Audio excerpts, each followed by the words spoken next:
함께 보실 하나님의 말씀은 야고보서 1장 18절로 25절까지 말씀입니다.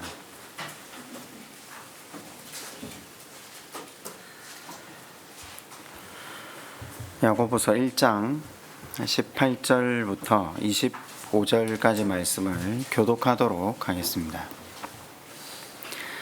그가 그 피조물 중에 우리로 한 첫 열매가 되게 하시려고 자기의 뜻을 따라 진리의 말씀으로 우리를 낳으셨느니라.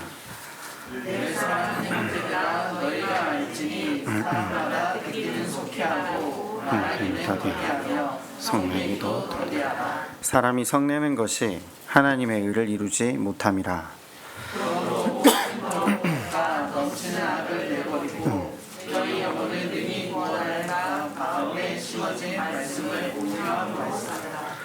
너희는 말씀을 행하는 자가 되고 듣기만 하여 자신을 속이는 자가 되지 말라.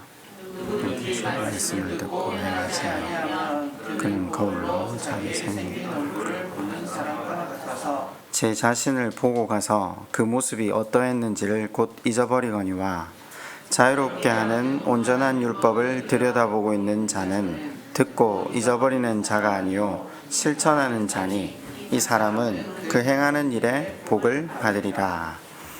아멘. 2023년이 한 달이 지나가고 있습니다. 23년에 드리시고 계시는 예배는 성공하고 계십니까? 예배에 성공한다라는 것은 하나님이 받으실 만한 예배로 나아가는 것입니다. 로마서 12장 1절은 하나님이 받으시고자 하는 예배에 대해서 이렇게 기록해 두고 있죠. 너희 몸을 하나님이 기뻐하시는 거룩한 산 제물로 드리라. 이는 너희가 드릴 영적 예배니라. 산 제물로 하나님 앞에 우리를 드리는 예배가 무엇이었습니까? 말씀 앞에 나를 깊이 대면하는 것입니다. 그리고 더 이상 죄로 점철되어 있는 내 인생을 주장하지 못하고 내 주권을 하나님 앞에 내어드리는, 나를 하나님 앞에 산제물로 내어드리는, 그래서 하나님께서 드디어 말씀으로 우리를 빚어 가시는, 하나님 앞에 우리를 내어드렸지만 하나님이 말씀으로 우리를 빚으신다 할 때 그 말씀 안에 자유함이 있다라고 우리는 말씀을 통해 배웠습니다. 오늘 다시 한번 그 말씀을 살피고자 합니다. 여러분, 그런데 예배에 성공하지 못하는 사람은 늘 옳고 그름을 벗어나지 못한다고 말씀을 드렸습니다. 나를 산제물로 드리지 못하는 사람, 나를 말씀에 비치지 못하는 사람의 특징은 옳고 그름을 벗어나지 못한다는 것. 내가 보기에 저 사람은 불의하고 저 사람은 악하다. 판단과 비판, 그리고 비난과 원망과 불평 가운데 용서하지 못하는 자기 감옥에 갇혀 사는 삶을 살게 됩니다. 예배 성공하고 계십니까? 참 예배, 그러니까 성공하는 예배를 이루며 사는 사람의 특징은 옳고 그름을 주장하지 못하는 겁니다. 안 하는 게 아니라 못하게 됩니다. 말씀에 비친 자신은 절망밖에 없는데, 절망밖에 없는 자신에게 베풀고 계신 하나님의 사랑을 절감한 자가 은혜로 사는 자임을 절감한 자가 자신의 삶의 현장으로 돌아갔을 때 어떻게 자기에게 백냥 빚진 자의 멱살을 잡을 수 있겠습니까? 불가능하죠. 그런데 여러분 아시다시피 재밌는 것은요, 우리가 예배를 드리고 며칠이 지나지 않으면요 옳고 그름으로 다시 돌아갑니다. 그래서 우리는 매주 예배를 드립니다. 그것만으로 부족해서 다시 기도의 자리로 나아갑니다. 기도 없이 옳고 그름도 벗어나기 힘든데 기도 없이 사람을 섬긴다? 불가능합니다. 교회 안에서 가장 큰 아이러니가 뭔지 아십니까? 예배에 성공하지도 못하고 자기를 대면하는 예배 없이도, 회개함으로 하나님 앞에 나아가는 기도 없이도 사람을 섬기고 헌신하고 봉사할 수 있다는 겁니다.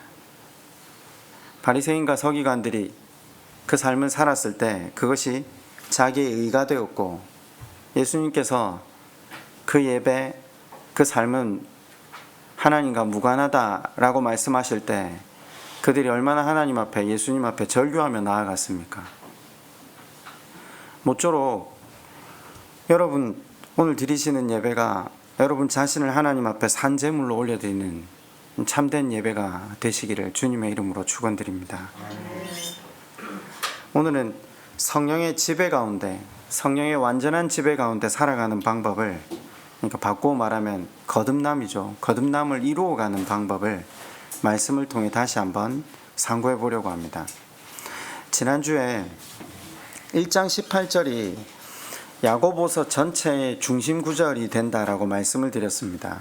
왜요? 한 단어 때문에, 나았다, 이 한 단어 때문에. 이것은 우리에게 근거가 전혀 없습니다. 하나님의 작정이라고 말씀을 드렸습니다. 하나님이 작정하시고, 하나님이 뜻을 세우시고, 하나님이 계획하시고, 진리의 말씀으로, 다른 게 아니라 다른 게 없습니다. 네, 우리가 어제 이 목사님하고 이야기를 나누다 그런 이야기를 했는데, 아니 교회에서 목사가 설교를 할 때 이 말씀을 비춰주지 못하면 성도들은 과연 자기를 어떻게 들여다보고 하나님 앞에 자기가 누군지를 깨닫고 더 이상 비난과 비판과 원망이 아니라 내 자신을 들여다봐야 내게 소망 없음을 깨닫잖아요. 그런데 만약에 목사가 이 역할들을 제대로 하지 못했을 때 교회가 어떻게 되냐. 둘 다 아무 말 안 하고 가만히 있었는데, 그런데 그런 교회 가운데도 그렇죠. 찬양을 통해서, 회개를 통해서 하나님 앞에 회개하는 역사가 일어나요. 그런데 중요한 건 하나님은 진리의 말씀으로 우리를 낳으신다고 하거든요. 딱 거기까지예요. 자기를 깊이 들여다보고 회개가 이어지고 하나님 앞에 나아갈 방향성을 찾지 못하는 것이 현실이 아닙니까? 여러분, 그런데 하나님께서 오늘도 일하신대요. 말씀으로 우리를 낳기 위해서 일하신대요. 우리를 다시 거듭나게 하기 위해서 일하신대요. 야고보 사도는 고난이란 말로 야고보서를 시작하고 있습니다. 왜요? 고난을 통해서 이 일을 하나님께서 이루실 것이라는 것을 밝히고 있죠. 그래서 야고보 사도는 애초에 야고보서 서두를 통해 뭐라고 밝힙니까? 기뻐하라는 겁니다. 피해갈 수가 없다는 겁니다. 하나님의 작정, 주권 가운데 있기 때문이라는 겁니다. 아시다시피 우리는 늙어갑니다. 지금 젊은 사람들은 전혀 모르시겠지만 나이가 들면 노쇠해지고요. 곧이어 조금 있으면 하나님 앞에 설 날이 머지않았음을 직감하게 됩니다. 긴 세월 사는 것 같지만 우리는 노쇠해지고 유한해지고 누군가에게 의존하지 않으면 못 살 존재가 되어서 이 땅을 잠시 살다가 하나님 앞에 서는 존재로 설게 되었습니다. 우리가 원하든 원하지 않든 모든 인생이 그렇다는 것은 교회를 다니든 다니지 않든 모든 사람이 아는 사실입니다. 그런데 하나님은 그 설계하신 대로 인생을 유한함 속에서 하나님을 붙들게 만드신다는 것이 하나님의 작정이고 주권이라는 겁니다. 신약 성경은 그것을 이렇게 표현했죠. 누구든지 예수 안에 있으면 새로운 피조물이다. 새 이스라엘이 된다. 제가 지난 시간 구약을 한 걸음에 뛰면서 구약에서도 내내 선지서가 저주를 이야기하고 있는 게 아니라 새롭게 하실 하나님의 작정과 주권과 뜻에 대해서 이야기를 밝히고 있다는 것을 말씀을 한번 쭉 드렸습니다. 성경은 내내 그 이야기를 하고 있는 겁니다. 하나님이 이 일을 작정하시고 하신다. 그래서 하나님의 계획하심이 있는 한 우린 두 가지입니다. 하나님의 손에 의해서 질질 끌려가든 자유함으로 가든 누리면서 걸어가든, 그죠? 억지로 가든 갈 수밖에 없다라는 것이 야고보서의 표현이라는 거죠. 그러면서 야고보서는 이렇게 밝히는 겁니다. 어차피 갈 테니 순종함으로, 기뻐함으로, 누림으로 가라. 지금 이 이야기죠. 낳는다, 새 피조물, 거듭남. 네, 계속 우리가 이 단어를 살피고 있는데 이 야고보서에서 이 단어가 지금 거론되고 있으니까요. 예수를 믿지 않는 사람들 입장에서는 거듭난다라는 말을 이해하는 것이 굉장히 어려울 겁니다. 그죠? 근데 가끔 세상 사람들도 그런 표현을 하잖아요. 사람 좀 바뀐 걸 보면 사람이 죽었다라는 표현을 자주 쓰죠. 무슨 말이냐, 사람이 바뀌지 않는다는 걸 누구보다 잘 아는 거죠. 저 사람 바뀌었다 이러면 저 사람이 죽었나? 죽었다 다시 살아났나? 그런데 여러분, 교인들이 오히려 이 거듭남에 대해 바르게 알지 못한다는 걸 보게 됩니다. 코로나 전쯤이었나 신천지에서 교육을 받으셨던 분이 한번 면담할 기회가 있어서 그분이 제일 궁금해 여기던 것이 바로 이 거듭남이었습니다. 신천지에서 핵심적으로 가르치는 교리가 이 거듭남이거든요. 마태복음 복음서 전체에 나오는 비유를 통해서 거듭남이 계속 이야기하고 있는 것, 예복, 제자도, 깨어 사는 것, 그죠? 이 모든 것이 거듭남이라는 걸 그들도 알고 있거든요. 그런데 신천지가 가르치는 거듭남은 무엇이었습니까?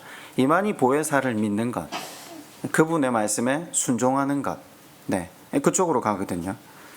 여러분은 거듭남의 비밀을 깨우치셨습니까? 예? 거듭남이 뭡니까? 라고 누가 질문을 하면 우리 옛날부터 배웠잖아요. 예수 믿어서 새로운 존재가 된다. 배우셨잖아요. 이건 어떤 이론이나 종교적인 표현이나 추상적인 말이 아니거든요. 늘 교회를 다니면서 고린도후서 5장 17절에 그리스도 안에 있으면 누구든지 새로운 피조물이라 배웠습니다. 이제는 거듭남을 누군가에게 정확하게 설명하실 수 있습니까? 오래 배우셨잖아요. 적어도 시내가 교회에서 설교를 들으시면서 거듭남에 대해 아주 명확하게 구체적으로 자기가 부인되고 내 안에 예수가 사는 것, 이게 추상적이지 않습니다. 이건 하나님께서 작정하신 일이고 계속해서 이 땅 가운데 하나님이 실제로 행하시고 있는 일이기 때문, 우리가 예수를 믿고 거듭난다고 하는 것은요, 바꿔 말하면 우리 안에 성령이 역사하신다는 겁니다. 근데 다들 여기까지는 알고 계십니다. 죄송합니다.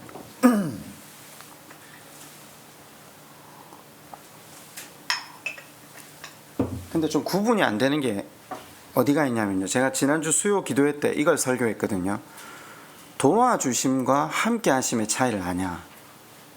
성경에 도와주심이 나오고요, 함께 하심이 나오는데 명백한 차이가 있습니다.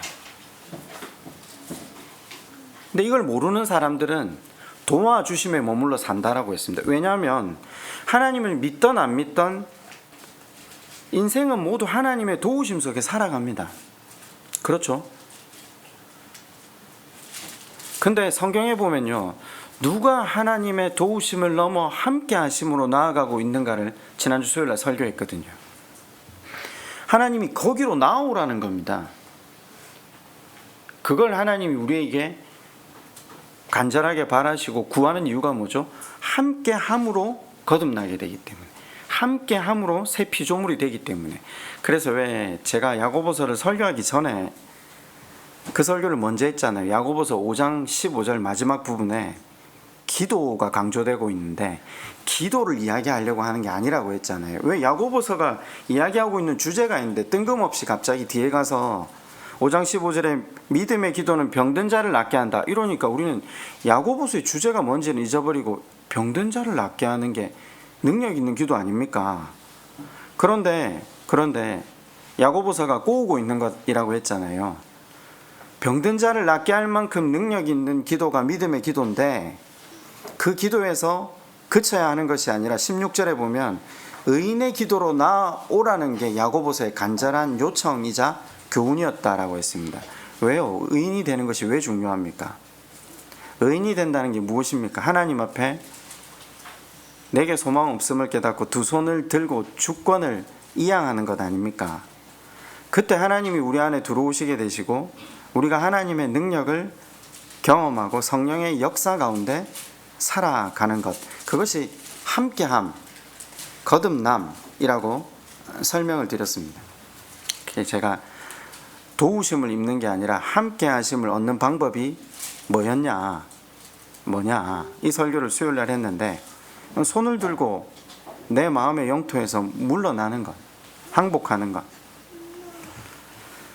우리가 이걸 지금 여러 번 배웠기 때문에, 여러분, 통치를 받아들인 사람의 특징이 뭐죠? 나는 죽고 하나님이 내 안에 드러나시는 거잖아요. 근데 이게 추상적입니까? 제가 아까 그랬잖아요. 아니, 거듭남은 우리의 삶 가운데 실제적으로 일어나고 있는 일이다. 왜냐하면 하나님의 작정이기 때문에. 심지어 말씀이 없는 교회에서도 이게 일어난다니까요. 그런데 우리는 이걸 왜 추상적인 용어로 이제껏 생각하며 살아오셨죠? 옆에서 본 사람이 없으니까. 네? 안 그렇습니까? 제가 너무 직접적으로 이야기를 한번 드린 겁니까? 잘 안 보이잖아요.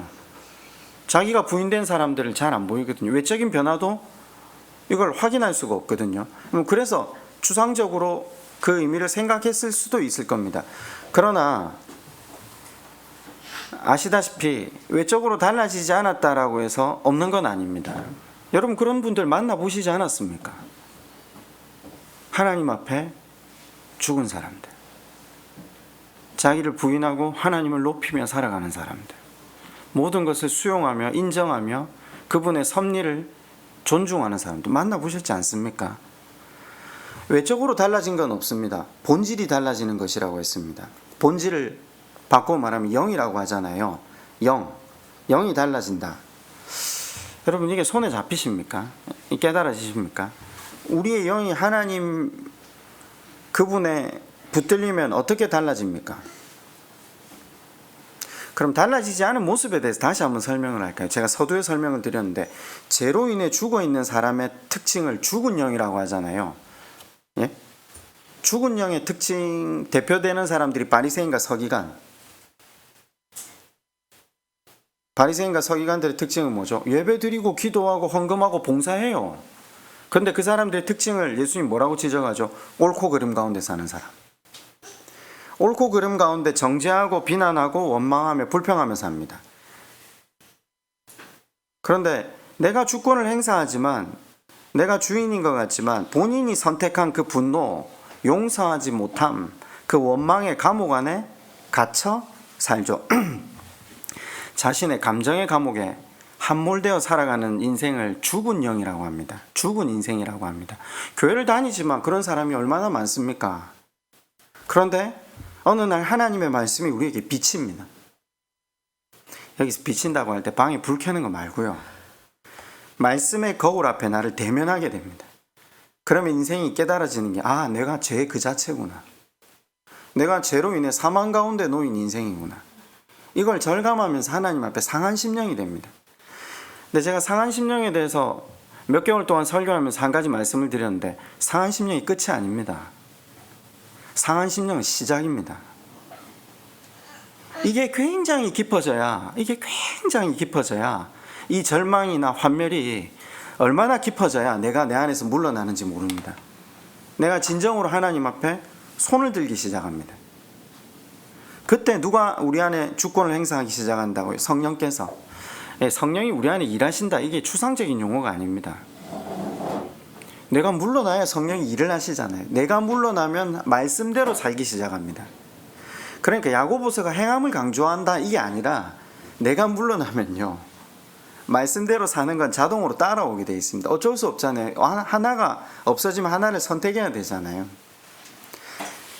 우리가 이걸 모를 때는요, 며칠씩 금식을 하기도 하고 며칠씩 작정하며 기도를 하면서 뭐라고 기도하죠? 하나님, 내 안에 역사해 주십시오. 성령님, 내 안에 일해 주십시오. 이건 거듭나는 건데요, 이건 기도한다고 되는 게 아니라 항복해야 됩니다. 그래야 하나님 함께 하실 수 있습니다. 이걸 신학적 용어로 연합하시는 것 아닙니까? 연합하심으로 통해 죽은 내 영이 살아납니다. 죽은 내 영이 살아나는 건 내가 압니다, 먼저. 그리고 주변 사람도 반드시 알게 됩니다. 제가 2022년 5월 15일에 참 푸근하시네요 라는 제목으로 설교를 한 적이 있습니다. 거듭나가는 사람들의 특징을 이야기했습니다. 옳고 그름을 따지지도 못하고요. 드디어 하나님의 주권을 완전하게 인정하는 데까지 나아가는 그 장면을, 제가 이걸 사실은 그 창세기 설교 말미에도 한번 했는데 그 기억나십니까? 야곱이 요셉의 아들들을 불러다가 축복 기도를 따로 해주잖아요. 그때 어떻게 하죠? 장자와 차자에게 손을 엇갈려서 기도했다. 기억나십니까? 제가 이 설교를 한참 했거든요. 옳고 그름을 넘어서라. 네 기준을 넘어서라. 하나님은 네 기준 안에, 네 옳고 그름 안에 갇혀 계신 분이 아니다. 하나님은 네 생각과 네 선택과 네 경험 넘어서 일하신다. 그분만을 의지해라. 그것밖에는 우리 가운데 살 길이 없다. 누가 누구에게 지금 이 메시지를 던지죠? 야곱이 요셉에게. 우리는요, 요셉이 고수인 줄 알았거든요. 요셉이 더 높은 자리에 올라갔으니까. 근데 아니래요, 성경은. 성경은 아브라함과 이삭과 야곱의 하나님이래요. 굉장히 의미가 있어요. 야곱은 우리는 요셉이 고수인 줄 알았는데 야곱이 더 고수이기 때문에 축복 기도를 해주는 거잖아요. 얼마만큼, 어느 수준의 옳고 그름을 넘어서는. 야곱이 이 기도를 할 수 있었던 이유가 뭐죠? 산전수전 다 겪었잖아요. 그죠? 자식이 죽은 줄을 알고 20년간 스올에 내려가 산 사람입니다. 완전히 죽은 겁니다. 완전히 죽기를 반복했던 인생이 야곱입니다. 그 정도 가니까 이걸 완전하게 깨닫습니다. 완전하게 하나님 앞에 손을 듭니다. 저는 야곱이 이 거듭남을, 그 과정을 정확하게 제일 잘 보여주는 사람이라고 저는 생각합니다. 베델에서 한번 죽을 뻔하잖아요. 하나님 앞에 자기 주권을 내어드리죠. 하나님, 내가 살게만 하시면 내 11조 드리고 예배하는 삶 살겠다. 살게 하시니까 잊어버리고 돈과 성공, 자기 중심으로 살다가 어려운 일이 있을 때마다 하나님 찾아요. 하나님 도우심을 얻어요. 도우심이 함께함이 아니에요. 하나님 정확하게 알아요. 도우심 가운데만 일평생을 살아가요. 그러다가 야복강가에서 죽음의 위기를 맞이하잖아요. 여러분, 그때 함께 하심으로 넘어갑니까? 아닙니다. 결국 여호와를 이겨 먹잖아요. 천사를 이겨 먹잖아요. 자기를 못 내려놓습니다. 언제 하나님 앞에 자기를 내려놓게 됩니까? 창세기 35장. 딸이 강간을 당해서. 아닙니다. 제가 그랬잖아요. 정상적인 사람이라면 그 정도 사건이 일어나면 자기가 죽을 건데, 이 사람은 자기 목숨만 붙들고 있습니다. 자기 안위만을 생각합니다. 그랬더니 자기 자식들이 찾아와서 저주하죠. 이 상황에서 아버지라는 사람이 자기만을 생각하냐. 야곱이 드디어 자기를 직면합니다. 35장에 별 이야기가 없습니다. 야곱이 죽습니다. 그리고 이제껏 자기가 성공을 위해, 돈을 위해 수단 삼았던 모든 우상을 다 내려놓습니다. 창세기 35장을 항복, 부흥장이라고 부르는 이유가 거기 있다고 했지 않습니까? 항복하면 하나님의 법, 하나님의 기준으로 살기 시작합니다. 그리고 그에게 주어지는 것이 무엇입니까? 자유함입니다. 자유함. 항복함의 끝을 달렸던 야곱이 드디어 창세기 마지막에 요셉의 아들들에게 손을 엇갈려 기도할 수 있었던 이유가 자유함입니다. 우리의 어떤 기준이나 우리의 어떤 옳고 그름으로 우리가 살아가는 것이 아니라 우리 하나님의 은혜로 우리가 산다. 선물로 알고 하나님이 무슨 일을 우리 가운데 펼쳐주시던 믿음으로 나아가라. 즉 그 이야기입니다. 손을 엇갈려 기도했다는 것이요. 성경은 이 고난 가운데 나아가며 견디는 것으로 끝나는 것이 아니라 이기는 방법에 대해서 성령과 더불어, 성령의 능력이 아니고서는 이길 수 없다라고 이야기를 합니다. 그죠? 왜냐하면 우리가 마주하고 있는 고난은 쉽지 않기 때문입니다. 알다시피 고난 앞에 장사는 없습니다. 그런데 성경은 이 고난을 이기는 방법이 있다고 합니다. 성령께서 함께 하실 때, 도와주실 때가 아니고요.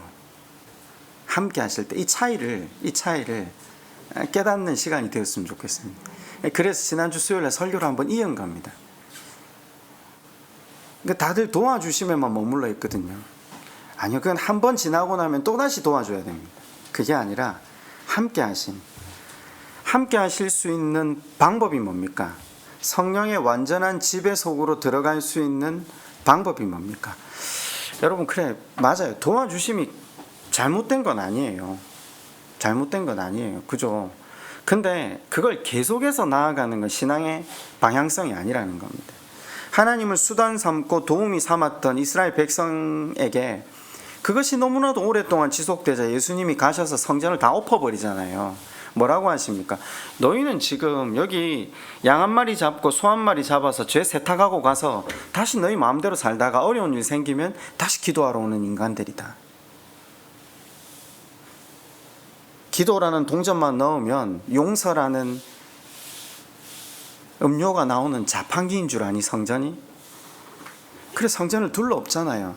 더 이상 도우심만 구하는, 수단만 삼고 도우미로 전략해버린 하나님을 못 견딘다. 이 예배 더 이상 못 받겠다. 그 예레미야서에도 나왔고 이사야서에도 나왔다고 제가 말씀을 드렸잖아요.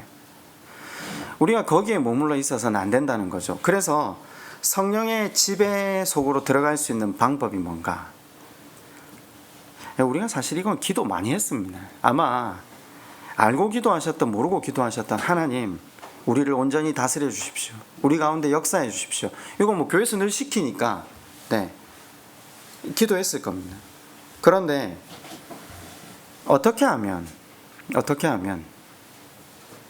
아니, 그보다 성령의 완전한 지배함으로 들어가면 아까 제가 자유함을 누린다고 했는데 여기에 대해서 제가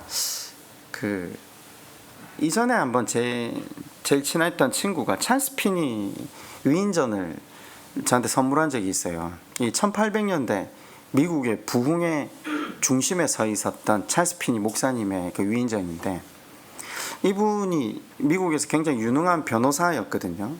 그런데 자기의 죄의 문제로 하나님 앞에 절망을 시작해요.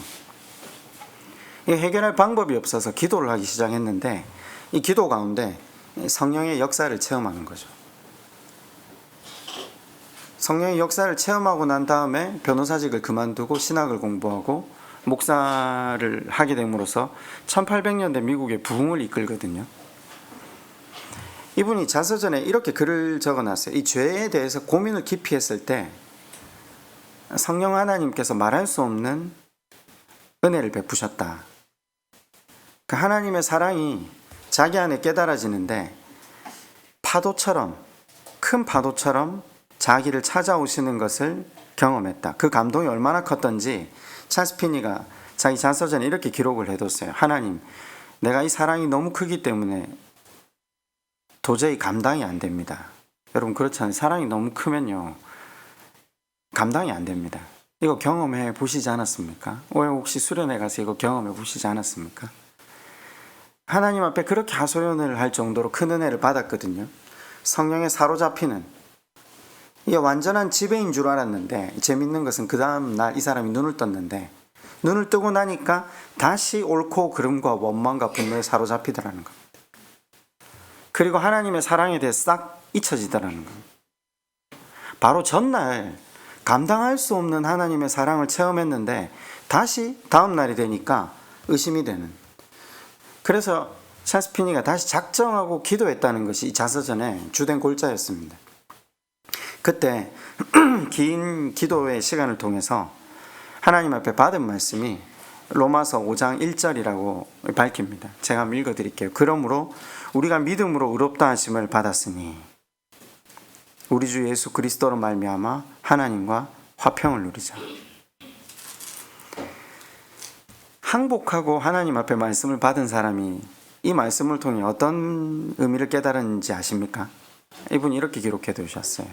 세상에서 죄를 태어나서 한 번도 안 지어본 사람이 가지는 자신감. 5장 1절을 깨닫고 하나님 그분이 함께 하심으로 말미암아 화평, 여기 지금 화평을 누리자 있잖아요. 하나님과 화평을 누리자. 그게 하나님 안에서 자신감으로 자기에게 깨달아졌다라고 하더라고요. 무슨 말인 줄 아십니까? 세상에서 한 번도 죄를 안 지은 사람이 없잖아요. 근데 하나님께서 쳐주시는 것, 예수 그리스도의 보혈의 공로로 덮으시고 세상에서 죄를 다시 한 번도 안 지었던 인생처럼 대해주시는, 그 사람이 하나님 앞에서 누릴 수 있는 그 자유함, 평강이 얼마나 크겠습니까? 하나님 백성이 사는 힘은 여기에 있습니다.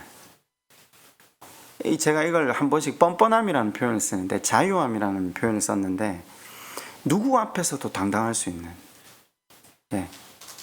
이게 하나님 백성이 가질 수 있는 자신감입니다. 여러분, 여기로 가는 겁니다. 우리가 지금 신약 성경이 이제 이 성령의 완전한 지배로 들어갈 때 이 자유함을 누리게 하려고 하나님 우리를 속방하시는 게 아니잖아요. 그래서 야고보가 이걸 알기 때문에 고난이 이 완전한 지배를 가능하게 하고, 이 완전한 지배가 있으면 자유함 속에 살아갈 수 있다. 지금 그걸 우리한테 설명해 주려고 하는 거예요. 근데 고난 가운데 걸어가기 시작하면 그 다음이 안 보이잖아요. 고난을 이길 힘은 어디에 있다? 그래서 우리가 다시 배우는 겁니다. 성령 하나님의 완전한 지배로 들어간다.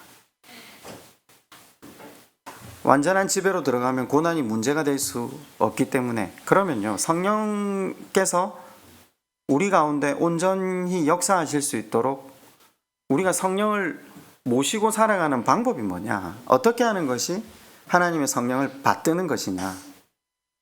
그게 키워드 아니겠습니까? 우리 안에 성령의 완전한 지배. 자, 여기서부터는 조금 생각을 하시면서 성경을 좀 보실 필요가 있는데요.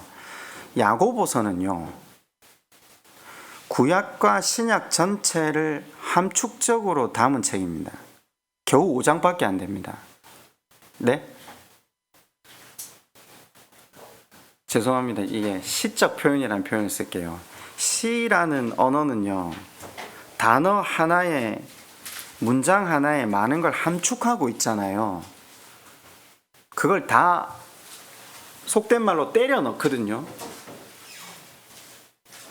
지금 야고보서가 이 단어 하나, 문장 하나에 구약의 그 모든 말씀과 신약의 앞서 복음서의 말씀들을 함축적으로 다 밀어넣고 있는 거예요.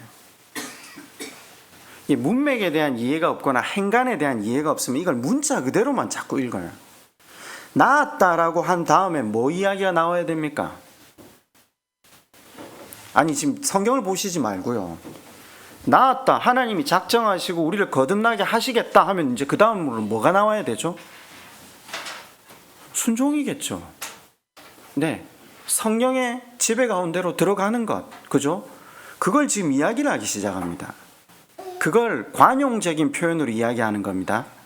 문자에 매이시지 마시고요. 자, 성령을 잘 받드는 것, 성령의 완전한 지배를 이루기 위해서 성령을 모셔드리는 것. 그러면 이걸 추상적으로 이야기하지 말고 성령은 말씀이잖아요. 우리 그건 이때까지 배운 거니까.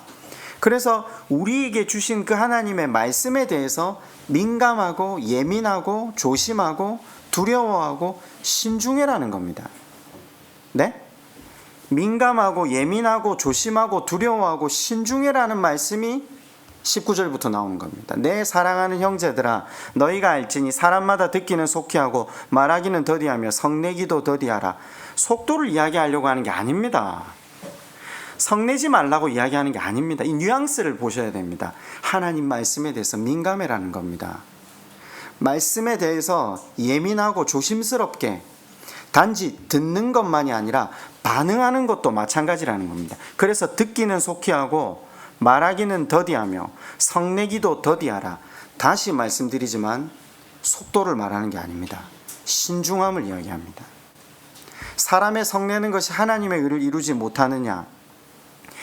이게 지금 나았다, 앞에 고난이 기쁠 수밖에 없고 하나님께서 우리를 거듭나게 하실 것이기 때문에, 말씀으로 우리를 낳기 때문에 그 말씀에 대해서 우리의 자세를 이야기를 하는 겁니다. 지금 이걸 문자 안으로 들어가서 성내지 말라, 지금 물론 성내라 이 말이 아니죠.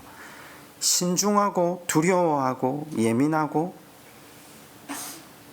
그것이 바로 성령을 잘 받드는 것입니다. 말씀을 잘 받드는 것. 그러면서 이게 점층이 됩니다. 말씀을 잘 받드는 것에 점점점 최상급으로 나아갑니다. 21절, 그러므로 모든 더러운 것과 넘치는 악을 내어버리고 너희 영혼을 능히 구원할 바 마음에 심어진 말씀. 이 계속 말씀이 나오는 거죠. 온유함으로 받으라. 온유함으로 받으라.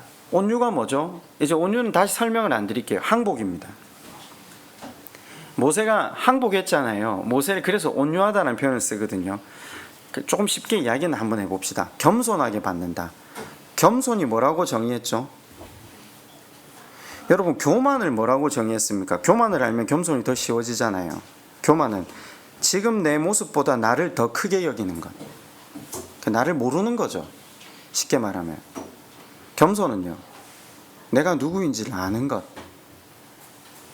내가 죄인됨을 알고 내게 소망 없음을 아니까 하나님의 말씀을 받아들일 수밖에 없고, 사망 가운데 거하고 있는 내 가치나 내 경험이나 내 생각을 붙들 게 아니라 죽을 수밖에 없는 나를 하나님 나라 먼저 허락하시고 생명으로 옮겨주셨는데, 그 나라에 걸맞는 인생으로 세우려 하시는 그 하나님께서 나를 고난으로 빚어가신다. 근데 나는 이 고난을 이길 힘이 없다. 내 속에는 더러운 것과 넘치는 악밖에 없다. 내 힘으로 해결할 수 없다. 그래서 성령님만 의지합니다. 두 손을 드는 겁니다. 내 안에서 물러납니다. 이게 겸손입니다. 이게 온유입니다. 하나님 말씀을 두려워하는 것입니다. 하나님 말씀을 받드는 것입니다. 안 그렇습니까? 내 안에 넘치는 것은 더러운 악과 내 속에 가득 차 있는 것은 악밖에 없다는 것을 인정하고 하나님이 일하셔야 된다는 것은 하나님을 두려워하는 겁니다. 하나님을 경외하는 겁니다. 이걸 우리 신앙 용어로 하면 더 쉽겠죠. 자, 그러면서 마지막으로 점층적으로 나오다가 하나님의 성령을 모시어드리고 말씀을 받드는 최고의 절정이 뭐냐? 22절입니다. 너희는 말씀을 행하는 자가 되고 듣기만 하여 자기를 속이는 자가 되지 말라. 자, 온유함으로 겸손함으로 성령을 받드는, 말씀을 받드는 절정이 뭐라고요? 행하는 거다. 순종하는 거다. 지금 그 이야기입니다. 성령이 완전한 지배 속으로 들어가는 건 나를 내려놓고 하나님의 말씀을 순종하며 나아가는 것. 여러분 이해가 되십니까? 제가 이거 너무 설명을 잘하고 싶어서 이게 한 며칠 동안 여기에 매여 있었거든요. 이게 어떤 사람에게는 이 뉘앙스가 그냥 이해가 되는데, 이 시적 허용이 있는 사람들한테는, 시적 허용이 없는 사람들한테는 문자에만 매여 있으면 행간을 못 보는 거죠.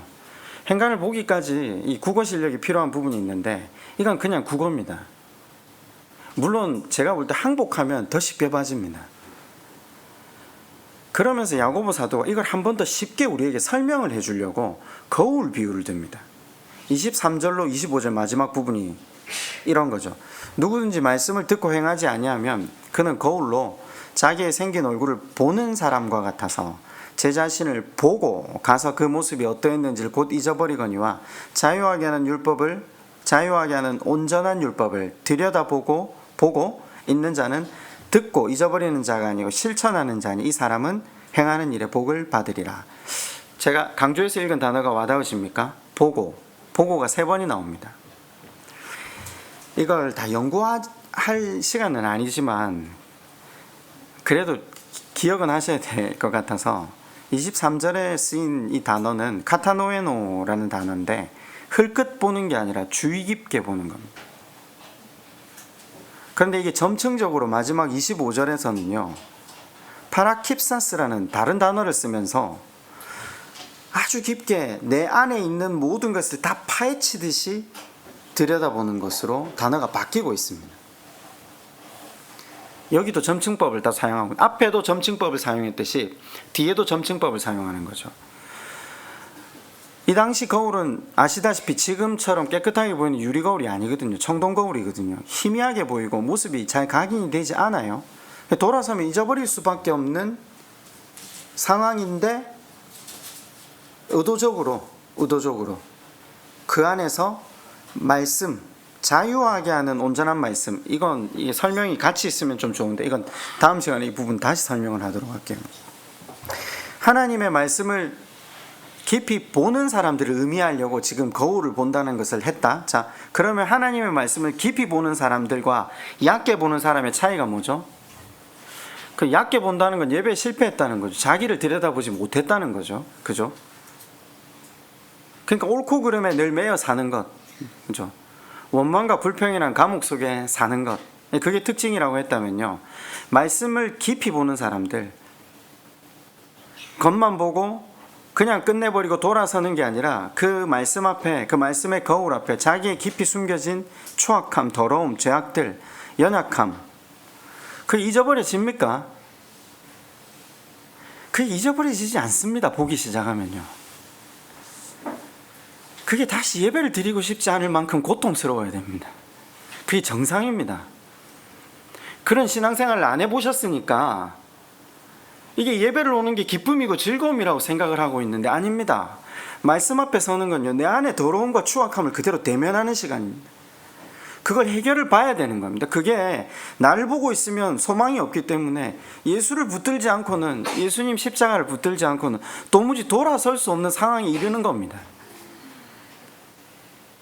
이 거울에 비친 사람들의 특징이 뭐죠? 나에게 소망이 없다. 나에게 선한 것이 없다. 고백함으로, 그리고 온전히 하나님을 의지하며 매달리게 됩니다. 말씀을 맺겠습니다. 지금 야고보 사도는 하나님이 우리를 낳았기 때문에, 우리를 거듭나게 하실 것이기 때문에 우리로 하여금 고난을 통해서든 복을 통해서든 어떤 환경을 통해서든 하나님이 우리로 하여금 하나님 나라에 이르게 하시기 위해서 그분은 오늘도 우리 가운데 열심으로 일하고 계십니다. 그런 그분 앞에서 그저 도와주십시오로 그분과의 관계를 진전시키고 있지 않은 우리가 아니라, 네, 성령님 우리를 완전하게 지배해 주십시오. 그러기 위해서 무엇보다 말씀의 거울 앞에 우리가 비치고 우리가 누구인지를 대면하는 조명하심과 교통하심이 있기를 소원합니다. 우리 그렇게 한번 하나님 앞에 함께 기도하며 나아갈까요?